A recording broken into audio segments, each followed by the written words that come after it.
Córdoba, Ciudad Universitaria, Pabellón Azul. En un depósito aparecen un montón de latas y cajas con películas. Están a punto de tirarlas a la basura.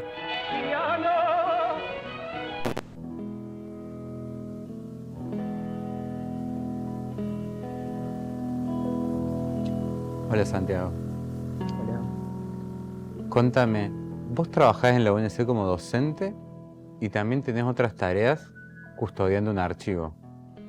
¿En dónde trabajás y cómo trabajás? Bueno, efectivamente soy docente de la UNC, del Departamento de Cine y Televisión.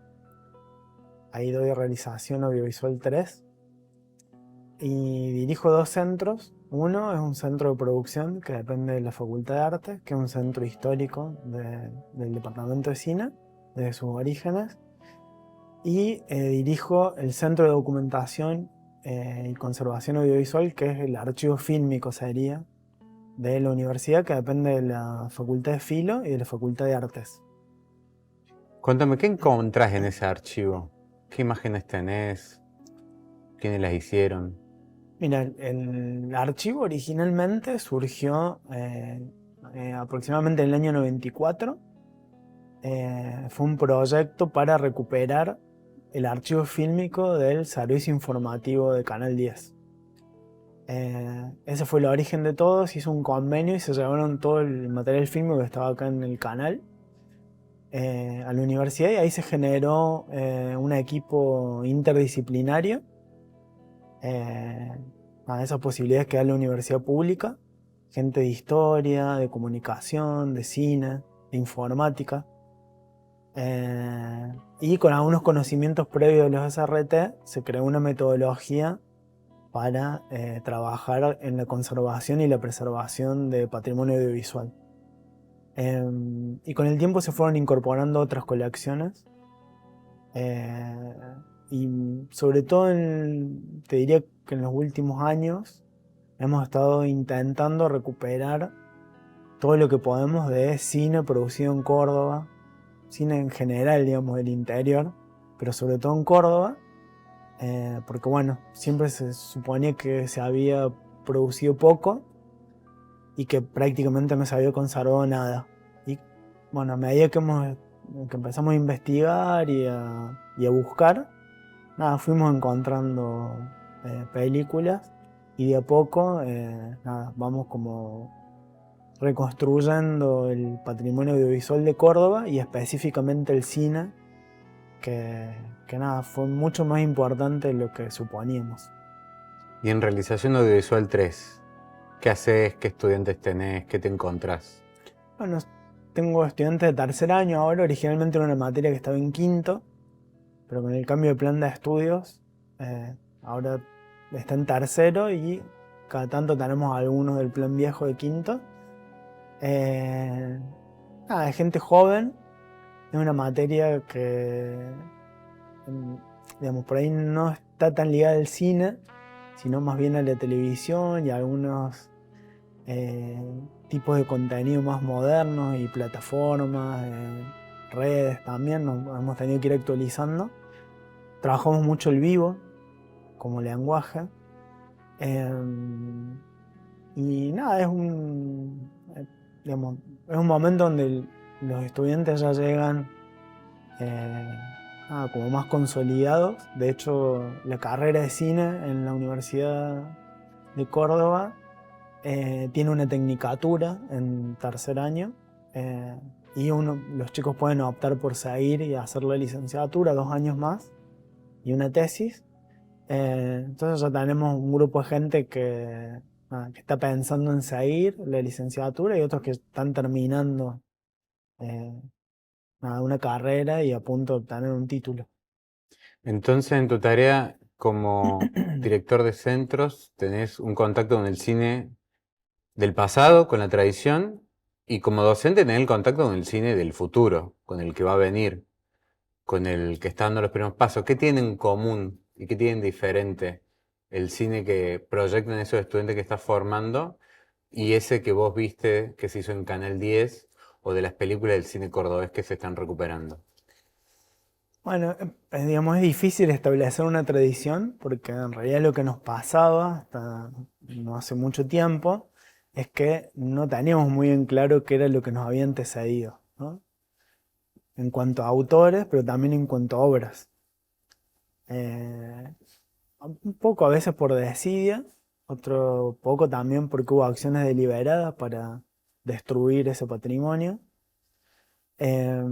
Pero bueno, creo que a partir de lo que vamos recuperando, nada, estamos como a esa zona gris.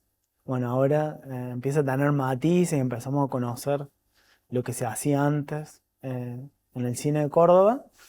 Y hay muchos más puntos en común de lo que pensábamos, ¿no? Hay como una especie de hilo conductor. Por un lado las dificultades, que nada, una especie como de ciclos. Ahora estamos de nuevo en esos ciclos que es, nos cuesta mucho generar condiciones para poder producir desde Córdoba. Y cuando lo logramos, bueno, cada tanto pasa algo, en este caso un contexto político y económico pésimo para la cultura y para el cine en particular. Entonces, bueno, de nuevo empezar a juntarse para pensar cómo, cómo arrancar de nuevo, ¿no?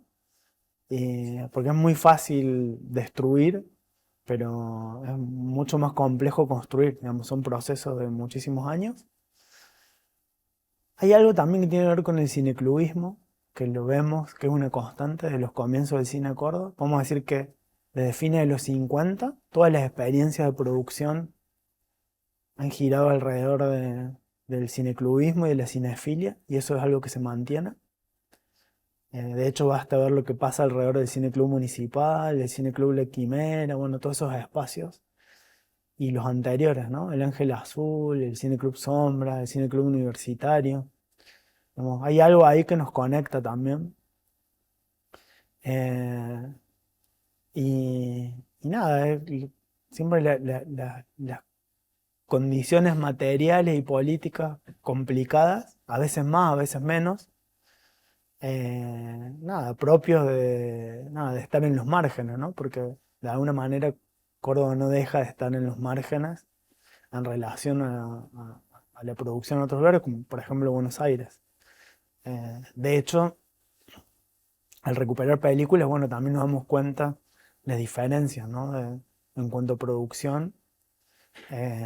Y también, bueno, que durante mucho tiempo, cuando se hizo cine en fílmico, eh, también siempre hubo una dependencia de algunos procesos, ¿no? De laboratorios, de montaje. Bueno, o sea, siempre de alguna manera había que ir hasta la capital y volver para seguir haciendo películas. ¿Y qué recordás vos como estudiante de la Escuela de Artes? Yo estudié en los años 90, a mediados de los 90 ingresé, y fue una época muy difícil, de hecho con algunas similitudes con lo que pasa hoy. Eh, Fue una época donde la universidad y la educación pública, nada, estuvo en peligro, y hubo que salir a la calle a defender lo que teníamos. Y fue muy difícil y era muy difícil hacer cine en esa época. La verdad que en general digamos, algunos de los realizadores que nos habían precedido se habían ido a Buenos Aires, los que tenían alguna experiencia exitosa, digamos, y era muy complicado producir en Córdoba. Pero bueno, de a poco nosotros creíamos que se podía hacer cine, se podía hacer televisión, series, documentales, animación. Y luchamos mucho por eso y en algún momento, bueno, cuando las condiciones políticas también fueron las adecuadas, eh, nada, se logró generar una, no sé si decirle industria, pero sí algo parecido. Y sí pertenezco a una generación que tuvimos la suerte de poder quedarnos acá, a producir, a hacer cine, eh, también a hacer docencia, quedarnos a ver películas acá también.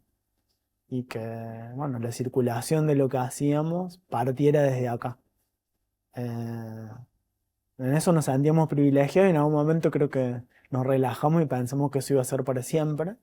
y nada, y ahora de nuevo descubrimos que de nuevo hay que pensar, discutir y salir a defender lo que tenemos. Este año estás presentando, para hacer una película solo hace falta un arma.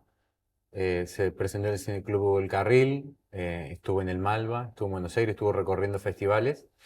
Y te quería preguntar en primer lugar, ¿cuándo fue la primera vez que dijiste tengo una película? No estoy seguro de eso.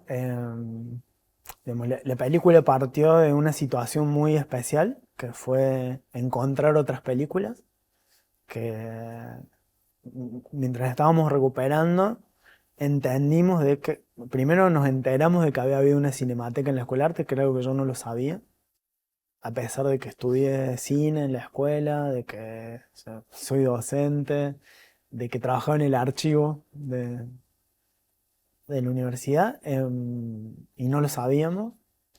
Eso, digamos, fue una gran sorpresa. Y durante el proceso descubrimos algunos materiales que nos llamaron mucho la atención, sobre todo lo que tenía que ver con el cine político. Y sí, en algún momento, mientras investigamos, mientras tratamos de contextualizar y entender lo que habíamos encontrado, que es parte, digamos, de la tarea de la conservación y la preservación, em, ahí sí me surgió como una idea de pensar de que podíamos hacer una película. A partir de eso, de que había una historia para contar sobre todo.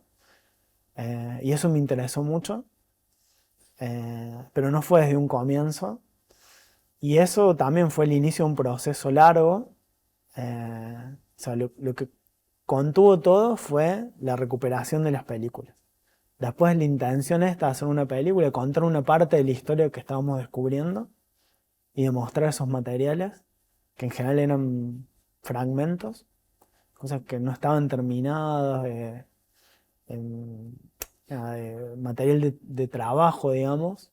Eh, y en algún momento pensamos, bueno, que también estaba bueno intentar terminar eso, que no sabía, hacer una película con esas películas que muchas veces cargaban con la frustración o de no haber circulado, de no haber sido terminadas. Em, y eso, bueno, también inició un proceso largo, porque era nada, un universo muy grande, y había que buscar una forma y también pensar nada, una narración para eso, ¿no? Y ahí entramos, bueno, sí, como en el proceso de pensar qué era lo mejor para hacer la peli y de resolver dificultades para contar eso, que a veces nos parecía inabarcable. Y que en la película contamos también un poco eso, de algo de las dificultades, ¿no? A veces no saber cómo seguir, no saber si lo íbamos a poder terminar, si íbamos a tener que cargar con esa maldición con la que cargaban las películas, muchas de las películas con las que estábamos trabajando. Y nada, también fue un proceso largo de montaje y hasta de digitalización de las películas, de investigación. Siempre durante el proceso surgían historias nuevas que nada, que de alguna manera nos cambiaban un poco lo que estábamos pensando. eh, y la forma de la película también. Así que nada, fue un proceso largo de muchas etapas. eh, y, y nada, que fue eso, ¿no? Primero tratar de entender lo que habíamos encontrado, después pensar de que podíamos hacer una película y que teníamos ganas de hacerla. Y una vez que decidimos eso, bueno, intentar ver cómo le hacíamos, ¿no? Que tampoco fue fácil. En estos procesos tan largos de una película como esta, que también es relativamente extensa, parecería que uno puede cortar en cualquier lugar, digo. ¿Por qué hicieron el corte ahí y no dijeron, bueno, 2 años más, una historia menos, sacarle la primera y la tercera parte, quedarse solo con la segunda? O la tercera parte podría ser, Tierra Arrasada podría ser una película en sí misma, desde el testimonio, con otro trabajo, un documental más de gusto parlante, más clásico. La primera parte es también documental, pero es como mucha ruptura en la cuarta pared, no está ese relato ficcional. basado en hechos reales, que es el segundo, y el segundo es como una película de espías, militancia, y de cuadros de época muy sólido en sí mismo, digamos. ¿Por qué hacer esta película y no tres distintas? ¿Por qué cortar ahí y no seguir infinitamente el resto de tu vida en la sala de montaje? Me quedan esas dudas. ¿Cómo fue ese momento de decisión? ¿Cómo dejaste ir todas esas películas posibles? A mí todavía me pasa que cuando veo la peli me acuerdo de alguna secuencia que sacamos y como que la extraño, digamos. Sí, podría haber sido una película muchísimo más larga, que ya es muy larga, eh, y lo cual hubiera seguramente generado mucha impaciencia en los espectadores. Y en algún momento hay que hacer un recorte, ¿no? La película yo conté ya varias veces, incluso en las charlas, después de las proyecciones, de que originalmente tenía una forma de ensayo, ¿no? Había muchísimas secuencias que ya las teníamos armadas y no estábamos conformes con eso. Sobre todo yo no estaba conforme. Yo tenía mucho protagonismo en esa versión de la peli. Eh, y en algún momento, bueno, surgió la posibilidad, como distintas ideas de pensar en otros dispositivos narrativos y además también a medida que íbamos trabajando íbamos conociendo más sobre los personajes, sobre las películas, sobre el contexto de época. Em, y bueno, y eso nos llevó a, nada, como ir haciendo recortes y a pensar de que la película podía tener tres partes. Una parte que tenía más que ver con el comienzo, que era contar cómo habían aparecido estas películas, cómo había sido ese descubrimiento. Em, Después la idea de poder trabajar de otra manera los materiales y pensar de que podíamos trabajar crear una especie de diario, de diario sonoro, que eso tiene más que ver con la ficción. Eh, y por último, a raíz también de lo que íbamos descubriendo, de una historia como más oscura, y un personaje también que no sabíamos nada, que había tenido que ver con el destino de las películas y de los equipos también de la escuela. Nada, también tomar la decisión de eso, de pensar en un documental más clásico, en algunos recursos, elementos del documental clásico, porque los otros dos dispositivos no eran los adecuados, o no sentíamos que fueran los adecuados para contar esa historia. Eh, y nada, a raíz de eso, digamos, fue como tomando forma, pensamos en esta estructura, que es la estructura que tuvo la película, pero sí es verdad que podría haber tenido otras y que incluso no, podríamos haber hecho una película solamente con la segunda parte, pensar de qué ese era el criterio y resolverlo todo así. Y lo pensamos varias veces, no es que... eh, incluso a veces pensamos, bueno, qué puede ser incluso más conveniente para la circulación de la película. Pero bueno, no, en un momento decidimos que esa era la duración que tenía que tener, que era una película que probablemente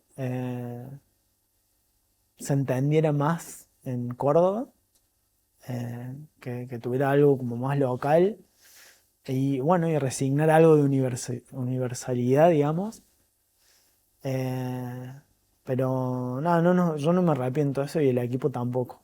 Eh, Entendemos de que por ahí genera ciertas restricciones para la circulación de la peli, pero nada, cada vez que hay una función en el Cine Club Municipal acá en Córdoba, nada, sentimos de que era lo que teníamos que hacer o nada, lo que sentíamos que teníamos que hacer.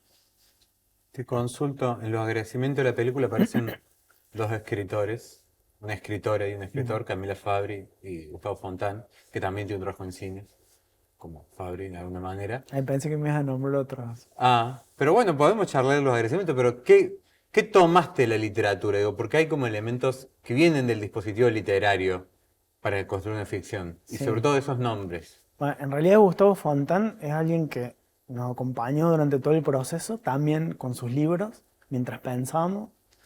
Yo no sé, iba a dejar a los chicos, esperaba a los chicos cuando los iba a buscar a la escuela y estaba con un libro de Fontán leyendo y subrayando. Pero porque eso nos daba un marco para pensar sobre la película, ¿no? Y digo nos daba porque era algo que hacíamos mucho con Lucía, con la montajista. Pero yo ya había participado desde los orígenes del proyecto en un taller con Gustavo. Entonces ya venía pensando la peli. De hecho hay algunas cosas que tienen un poco que ver con lo que, por lo menos la primera parte tiene bastante que ver con lo que venía trabajando en ese taller. Y siempre, bueno, es como una persona a la que consultamos en distintos aspectos, ¿no? Eh, y hay algo de lo que plantea Gustavo acerca de los principios poéticos, que es una idea que tomamos mucho con Lucía, para bueno, pensar cuáles eran los principios poéticos en los que se iba a basar la película. Así que sí, siempre, pero creo que siempre es una figura importante Gustavo, o sea, para el equipo como referencia y lo va a seguir siendo, antes y después. Y en la película esta no fue la excepción.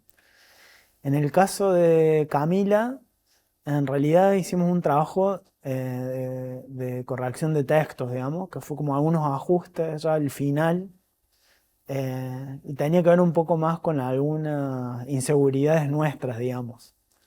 Pero fue más que nada eso, como algunos ajustes que se hicieron en la redacción y bueno, algunas dudas que teníamos, charlas que, bueno, también era como una especie como de consulta, ¿no? Eh, y era también como una opinión, ¿no?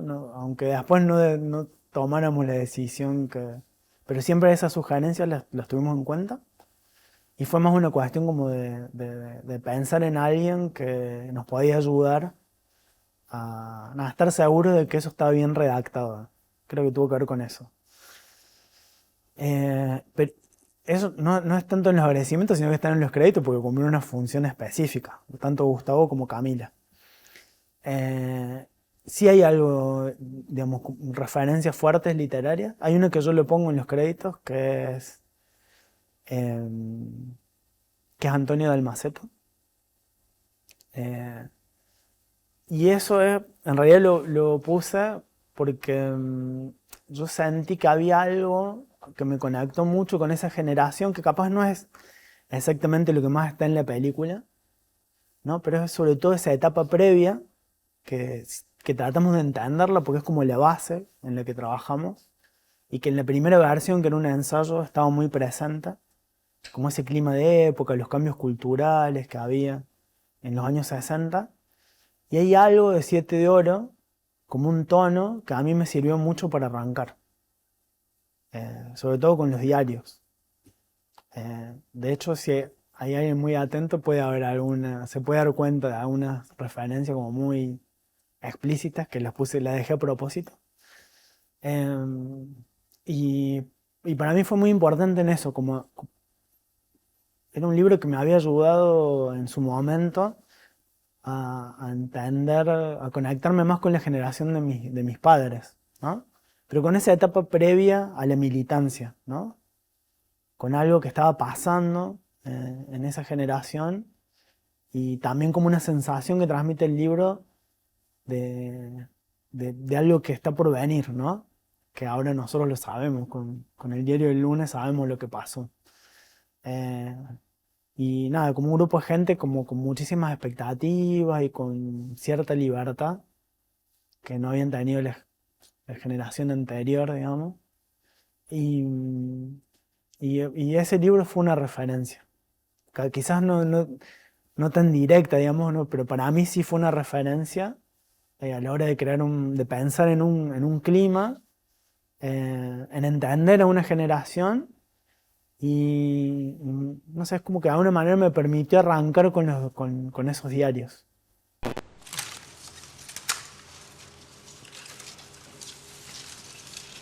La mayoría de las latas no tienen identificación, pero una de las primeras que levanto tiene escrito un título con fibra.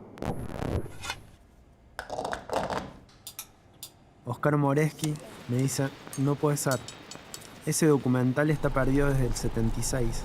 como todas las películas que estaban en la cinemateca de la escuela.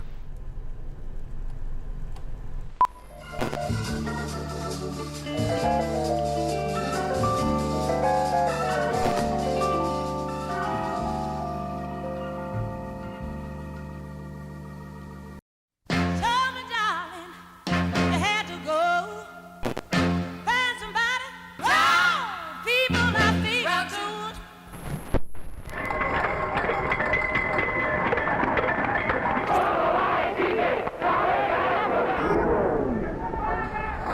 Estamos en una situación difícil.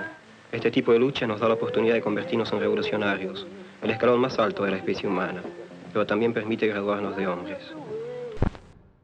17 de octubre de 1971. Adherimos al Manifiesto por un Cine de Liberación.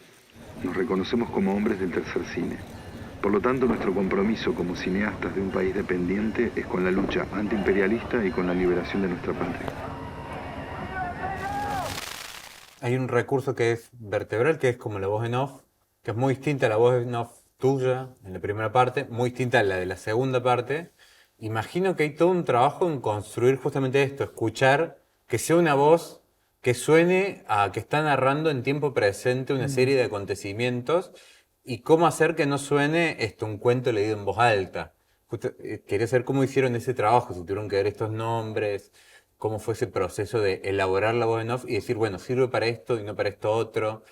Está bien que la haga esta persona, no está bien que la haga esta persona.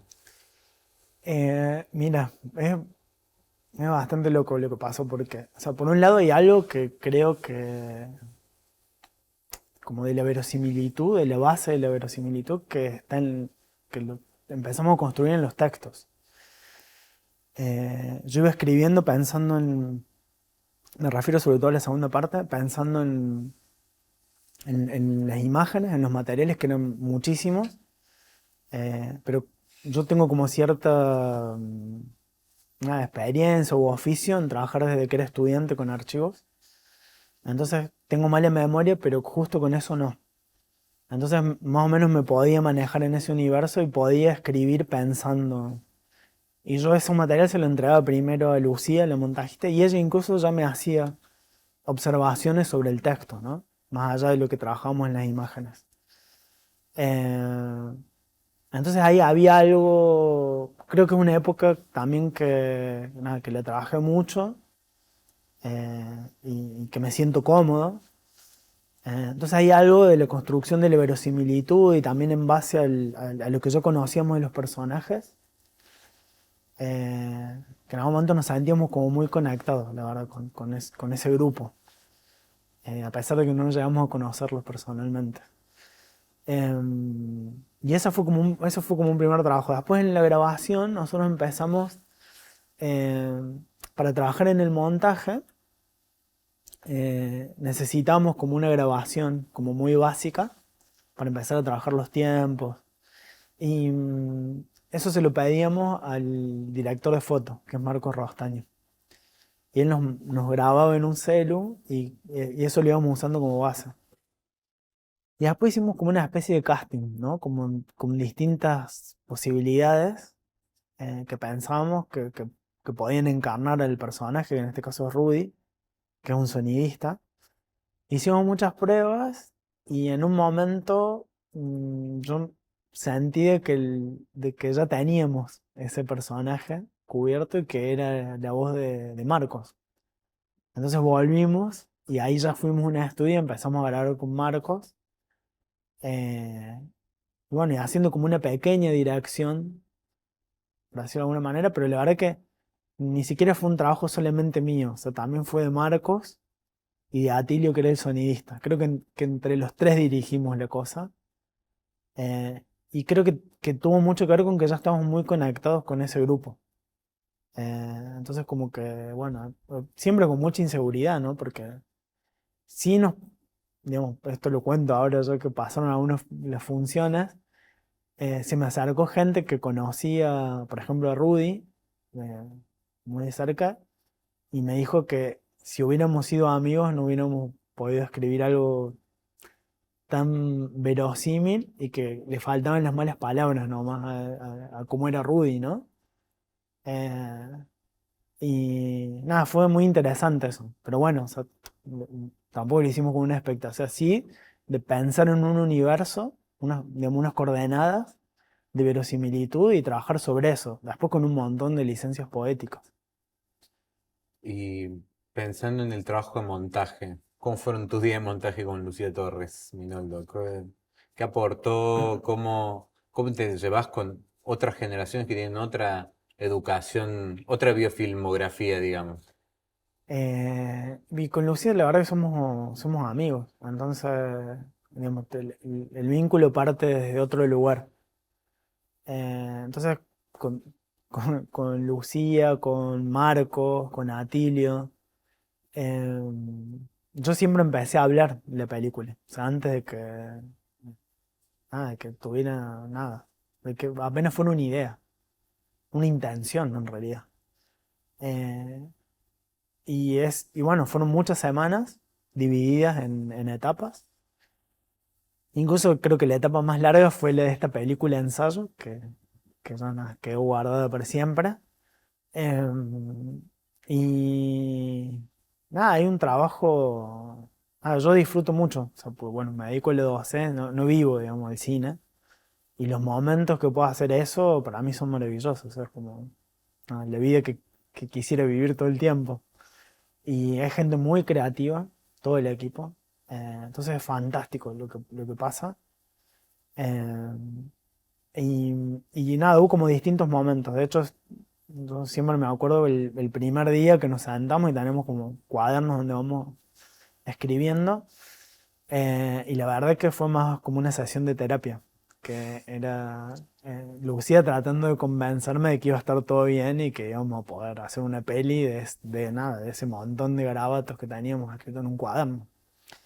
Y después, bueno, eso hay que bajarlo. Y ahí hay dos cosas. Uno, la creatividad de, de la montajista y por otro lado también un sistema de trabajo. Que cuando uno trabaja con un universo tan grande, que es casi inmanejable, nada, me sirvió mucho también esa forma como más estructurada y ordenada de trabajar con los materiales y de pensarlos. Eh, nada, fueron muchas semanas y una vez que encontramos el camino fue nada, un disfrute de todo el tiempo. Y vos tenés otra obra que remite a otro artista cordobés o a otros procesos artísticos y en parte de la película se ven no solo la gente de cine, sino la gente de teatro y la gente de música, donde el Centro Experimental de Música, y te quería preguntar, bueno, ¿qué pudiste encontrar de música haciendo esta película, viendo estas latas, y qué música escuchás vos, qué música acompañó esta película? Bien, es una época increíble de la cultura de Córdoba con la que trabajamos, que se cortó abruptamente a mediados de los 70. Eh, y era una época que incluso eso se ve en las imágenes, sobre todo en las imágenes del grupo piloto y de los primeros cortos, de la primera promoción, donde trabajaban en conjunto, todos los departamentos, todas las carreras. O sea, por ahí la escenografía la hacía gente, me refiero al cine, ¿no? Gente de plástica, la gente de teatro actuó en los cortos, la gente del Centro de Música Experimental hacía sonido en los cortos de grupo piloto que están en general, nada, las copias ya de proyección, entonces que tienen sonido. Nada, lo pudimos ver y hay un trabajo me parece súper interesante. Bueno, hay gente que está investigando el tema eh, y hemos recuperado incluso otros materiales digamos, que no están en la película. Eh, y el año pasado en el Museo Carafa hubo una muestra específicamente sobre nada, trabajos del Centro de Música Experimental. Eh, y nada, y en un momento con Atilio decidimos usar lo que había en los cortos, ¿no? Eh, y bueno, y la música que estaba ahí, y, bueno, él hizo algunas variaciones. A mí me parece muy interesante el trabajo del Centro de Música Experimental de la escuela, la verdad que era un grupo tremendo. Bueno, algunos que fueron destacadísimos. Pero también un grupo que empezó a sufrir incluso antes que los de cine, porque varios se tuvieron que ir en el exilio ya en la época de la Revolución Argentina, digamos, con el golpe del 66 ya hubo algunos casos de cesanteados. Eh, y bueno, y o sea, con la música era un caso, digamos, pero lo más interesante era ese trabajo colectivo que hacían, ¿no? Que ahora no se ve tanto, supongo que también un poco tiene que ver la masividad. En ese momento en la escuela de artes eran nada, como cursos más pequeños, y bueno, el ambiente y la cultura de Córdoba estaba muy conectado, y creo que por eso, digamos, era ese trabajo en conjunto. Eso estuvo buenísimo. Y nada, con respecto a la música que acompañó la peli, por ejemplo, yo hice algunas cosas medio fetichistas, como por ejemplo, hay un corto de Pierre Villet que usa música de Jimi Hendrix, y hay algunos discos ahí que tiene, en las imágenes está el actual, en un departamento. Hay libros y discos, y no sé, por ejemplo, había un disco de jazz que estaba en la tapa y que, bueno, no lo podíamos encontrar por ningún lado, entonces, pero encontramos la lista de temas, era como un compilado, entonces lo armamos una lista de Spotify y reconstruimos el disco, digamos, que pudimos reconocer a través de la tapa. Y había música de, no sé, de Coltrane, de Duke Ellington, de Bill Evans. Era como una especie de compilado. De Billie Holiday, me parece, también había algo. Y eso fue algo que a mí me acompañó mucho, porque era como parte de esta conexión, ¿no? Bueno, y la música que sabíamos que escuchaban. Y también la música de Hendrix, porque aparece en un corto que está en la peli.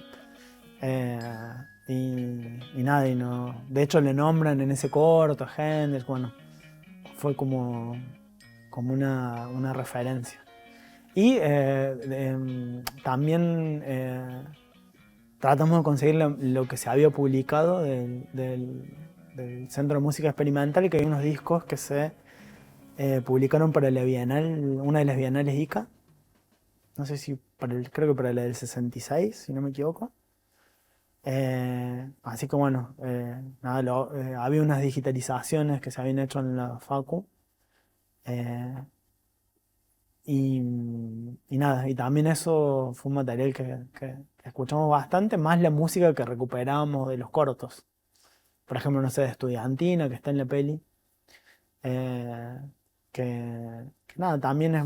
Bueno, me recuerdo también la música de Laguna Blanca, que incluso hicimos una proyección, y vino gente, nada, unos folcloristas de La Puna, y recrearon, bueno, la gente de música reconstruyó la partitura, y nada, y en la proyección, después de la proyección se tocaron la música, estuvo increíble.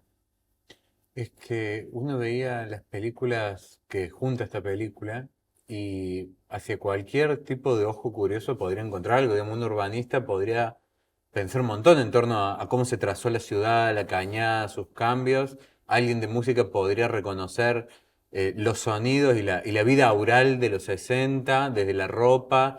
Es como una especie de enciclopedia de la década del 60 y el 70. Digo, ¿cómo decidieron este, recortar eso? Y la otra pregunta que tengo es cómo hacer para que la ficción no imprimiera los sentidos del presente sobre el pasado.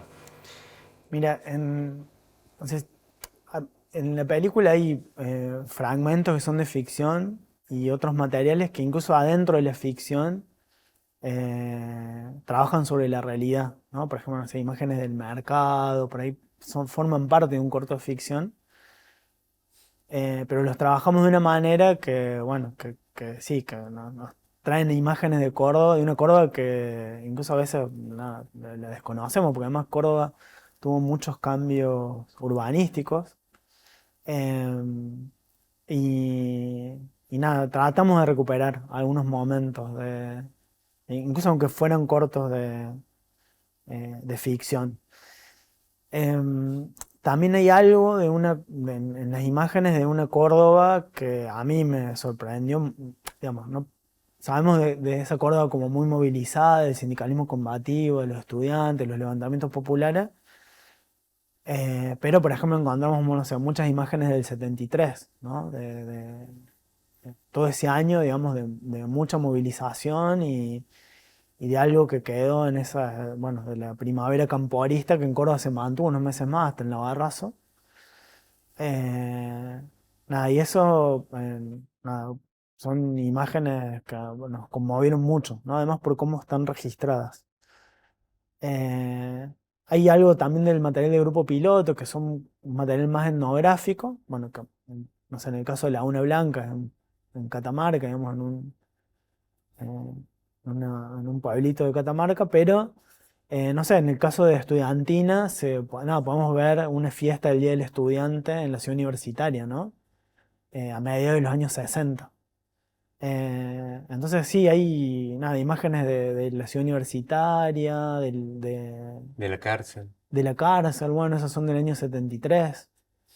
Eh, y por otro lado, también hicimos un trabajo con respecto al sonido que fue tratar de recuperar todos los folies que encontramos, que por ejemplo los sonidos de la peatonal y todo eso lo fuimos encontrando y nada, en cinta, en magnético perforado.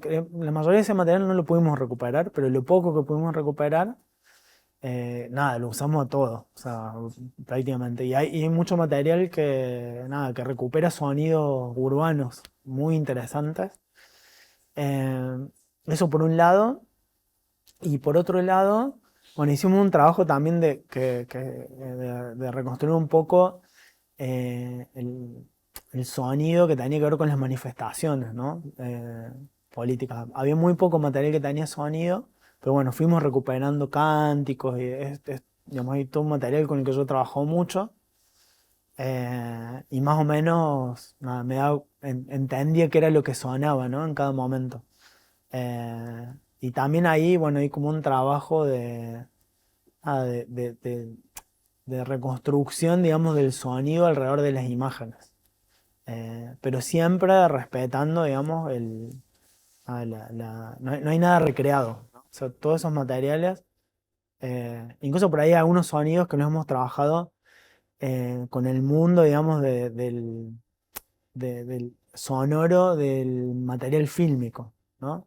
Por ahí, no sé, registros de cómo suena un proyector, la película cuando nada se suelta del carrete y queda girando. Digamos, hemos trabajado algunas deformaciones de esos sonidos de la realidad. Y eso es lo máximo que nos hemos alejado de ese mundo, digamos, para hacer foles y efectos. Para cerrar, contanos algo de la recepción que está teniendo la película, sobre todo fuera de Córdoba y fuera del país. Mira, la verdad que en Córdoba es increíble, algo que, nada, que conmueve muchísimo. Nada, hay como algo intergeneracional, o sea, por un lado, bueno, gente que ha vivido esa época, que reconoce a otra gente en las imágenes, sobrevivientes también, de gente que estudió cine. Y eso es, nada, es increíble.